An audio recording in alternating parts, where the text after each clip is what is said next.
So, John, you've spent decades negotiating groundbreaking partnerships, first at Nike and now leading one of the most complex global events in history. Most of us watch the opening ceremony and see the magic, but few of us understand what it takes to get there. What is one thing that most people don't understand about organizing an Olympic Games? Thanks for having me, first of all, and really great question. I think the complexity and enormity of the Olympic Games is something it's truly hard to understand. I've been involved in the Olympic Games my entire life, from as a kid as a fan, and then at Nike working on, I think, other than COVID, I was at every one for the last 25 years or so, and obviously now here. And I think I still didn't really appreciate the enormity of it and the complexity of it until I got here into this role, helping lead all the business side at LA28.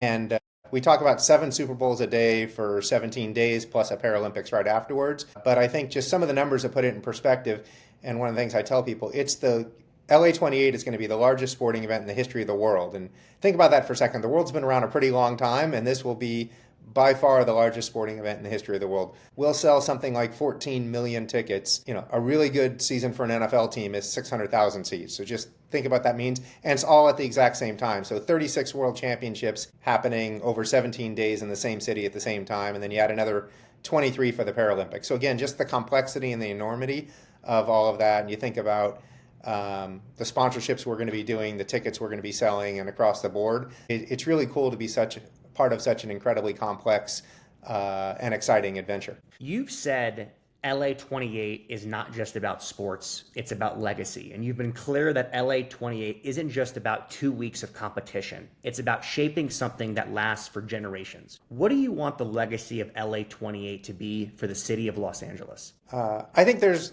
hopefully several legacies that are going to be really important. I think first and foremost, from both the Olympics and the Paralympics, obviously, first hosting the greatest Olympics and Paralympics in the history of the world will be really exciting. We talk about it being the biggest and the best, and I think by far both the Olympics and Paralympics will be the biggest events in the history of the world, but also I think by far the best. And when we think about legacies, we are privately funded, so a big part of our legacy is giving back to the city. So I think leaving the city with an amazing reputation for hosting global events is super important for the future of the city, but also doing so in a responsible manner where, you know, we are committed to having our revenues exceed our costs and leaving a fund for the city of Los Angeles to make sure that kids have access to sport who may not otherwise have something for, you know, decades to come, not just years to come. And so I think it's both putting on the biggest event ever, doing it in an amazing fashion, but I think one of the true legacies will be doing so privately funded in a way that gives back to the city, both from a reputational standpoint, everyone saying, wow, I want to get back to Los Angeles, or I wish I went to Los Angeles. But in addition, the idea that we can,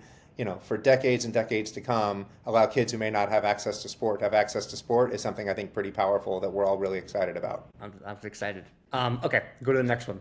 From your time at Nike to now leading LA28, you've championed access and inclusion, ensuring that sports reaches people in every community. With the world's eyes on Los Angeles, how are you making sure LA28 feels like everyone's Olympics and not just for a select group of people? Yes, it is really important to us that it is a games for everyone, both for everyone in the city of Los Angeles, everyone in California, everyone in the United States, but really everyone in the world. So being incredibly welcoming and working with the government to make sure there's the right access to the United States and to the games.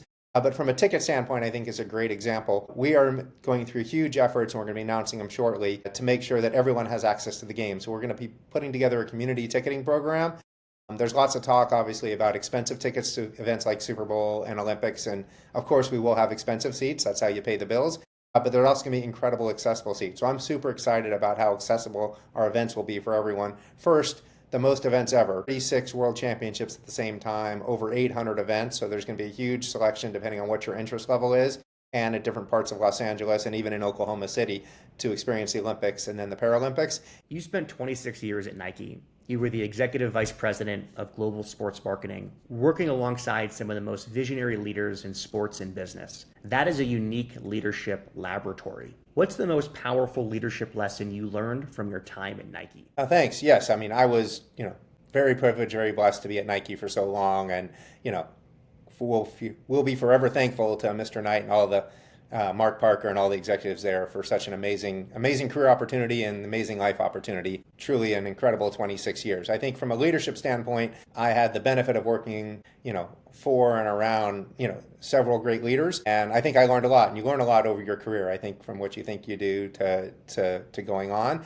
And I think I'd say there's a few leadership lessons. One is just leading is really a different skill set than doing. And so I think some people are great doers. Some people may be better leaders than doers. And there's a transition phase, and not everyone can make that transition. But I think it's leading people takes time, it takes effort. And I think really thinking hard about, what you want to do is important in that area. And I think the other piece is just the importance of people in those individual relationships. I think there's a saying that goes, you come for a job and you leave because of your manager. And I think there's a lot of truth to that in a lot of companies. I think I found I was in a role that really valued external relationships, and I always thought it was interesting. I would have no problem flying to Europe for a dinner or flying to New York for an important lunch, yet maybe I wouldn't walk 15 minutes across campus for a meeting with somebody or have a cup of coffee with them. Instead, just give them a phone call. And I think the light bulb went on to me at some point about the importance of relationships internally as well as externally. And I think when you're leading, having that great relationship with the people who work for you and being authentic, not just your direct reports, but kind of anywhere in the organization, is definitely super important. So I think that's something I definitely learned, is the power of relationships and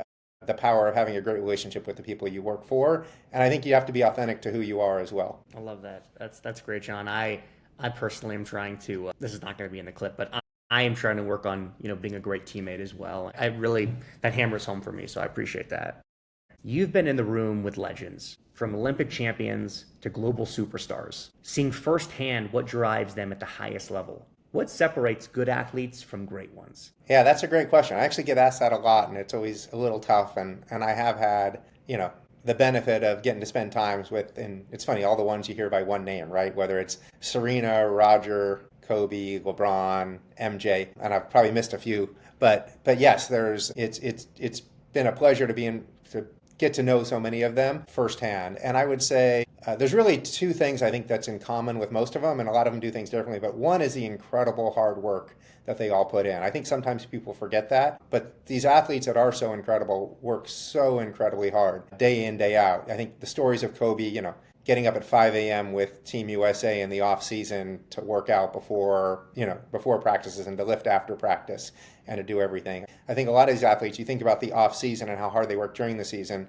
and they routinely think about what do I need to improve, and then, work their tail off in the off season. I think about LeBron, and he'll come up to Nike for meetings, and like while he's there, he's, if we're in meetings from 9 to 5, he's at the gym at 6:30 working out from 6:30 8:30.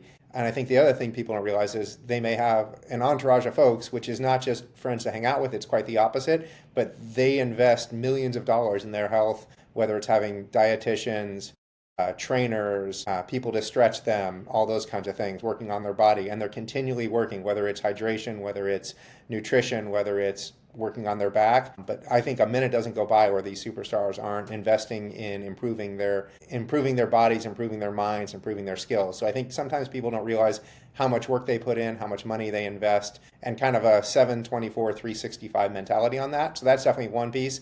The other piece would be the fierce competitiveness. I don't think there's any of them that aren't unbelievably competitive, maybe to a next level of, when they take the court, they want to win, and they want to win bad. And for most of them, you see that come across, with Kobe, it's on the tennis court, with LeBron playing cards or doing a board game or something like that. I think it's that competitiveness that takes them to be great. I think you see across their personality.